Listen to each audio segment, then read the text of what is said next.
अस्सलाम वालेकुम। हमने वेस्कुलाइटिस कंटिन्यू किया हुआ था, हमने ब्यूगर डिजीज़ पढ़ ली थी और अब हम पढ़ते हैं हिनोशोनलिन परप्यूरा। ये मेडिसिन के लिए तो एज सच इम्पॉर्टेंट नहीं है, लेकिन ये पीड्स में हर साल एग्ज़ाम्स में आता है और आता भी पीड्स के नेफ्रोलॉजी रीनल सिस्टम के पोर्शन में आता है। हर साल आता है, या नेफ्रोटिक सिंड्रोम आता है, या हिनोशोनलिन परप्यूरा आता है, या यूटीआई आता है। ये पीड्स के लिए बहुत इंपॉर्टेंट है, इसलिए हम यहाँ इसे स्किप नहीं कर सकते। और मेडिसिन में ये एमसीक्यू में आ सकता है, मेडिसिन में इससे एमसीक्यू आती रहती हैं, एससीक्यू तो नहीं है लेकिन एमसीक्यू आती रहती हैं। ये इम्पॉर्टेंट है। अब हिनोशोनलिन परप्यूरा क्या है? It is a small vessel vasculitis involving skin, GIT, renal and joint vessels. ये बहुत सारे ऑर्गन्स को इन्वॉल्व करता है, स्किन को, जीआईटी को, किडनीज को, जॉइंट्स को, वेसल्स को। And it is the most common form of childhood systemic vasculitis. ठीक है, जो बच्चों में वेस्कुलाइटिस होती है ना, बच्चों में वैसे कौन सी वेस्कुलाइटिस होती हैं? एक कवासाकी डिजीज़ होती है, वो मैं आपको पढ़ा चुका हूँ, उसमें क्रस्ट निमोनिक बताया था और उसकी कॉम्प्लिकेशन सारी कार्डियोवेस्कुलर थी।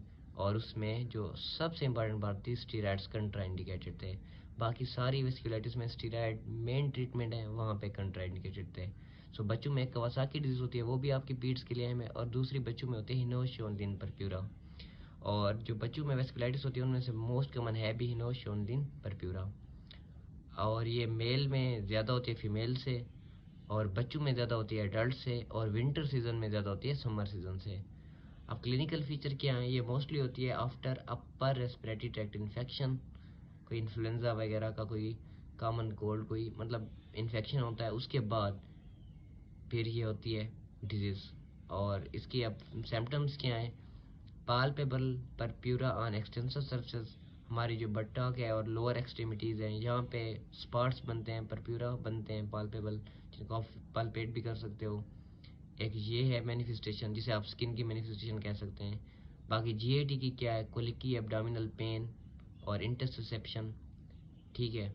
और इसके अलावा जेंट्स की क्या है? पॉलीआर्थराइटिस है, नॉन डिफॉर्मिंग पॉलीआर्थराइटिस। ठीक है। और नॉन डिफार्मिंग पॉलीआर्थराइटिस एक और डिजीज़ में भी हम पढ़ चुके हैं, और वो SLE है। ये सारी चीज़ें आपने रिलेट करनी है। इसके अलावा नेफ्राइटिक सिंड्रोम होता है, मैक्रोस्कोपिक हीमाचूरिया, प्रोटीन यूरिया और फीवर। बेसिकली इसका जब भी सिनेरियो होता है ना, तीन चीज़ें देते हैं और ये आप बहुत आसानी से डायग्नोस कर सकते हैं।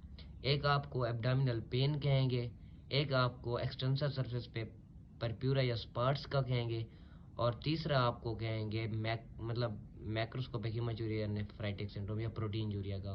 मतलब एक रीनल सिम्टम देते हैं, एक एब्डोमिनल पेन का देते हैं, और एक देते हैं उसका परप्यूरा का, कभी कभी पॉलीआर्थराइटिस का भी देते हैं। ये तीन symptom, abdominal pain, nephritic syndrome और परप्यूरा ऑन एक्सटेंसर सर्विस, ये तीन का कॉम्बिनेशन बनता है हिनोशोनलिन परप्यूरा। ये इजीली डायग्नोस हो जाता है, इसमें कोई इतना मसला नहीं होता। कभी कभी अपर रेस्पिरेटरी ट्रैक्ट की हिस्ट्री भी दे देते हैं। डायग्नोसिस जैसे कि मैंने बताया है, हर वेस्कुलाइटिस के लिए स्किन बायोप्सी मेन डायग्नोसिस है, मेन स्टे। स्किन बायोप्सी में हमें leukocytoclastic vasculitis with IgA and C3 deposition in vessel wall मिलती है। रीनल बायोप्सी में हमें मेजेंजियल आईजीए डिपोजिशन मिलती है। ट्रीटमेंट, सपोर्टिव ट्रीटमेंट देनी है आपने, जो पेन है उसके लिए NSAIDs वगैरह देनी है।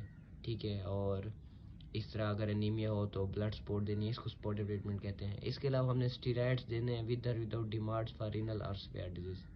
जितनी भी वेस्कुलाइटिस हैं सब में steroids main stay of treatment है, एक्सेप्ट कवासाकी डिजीज।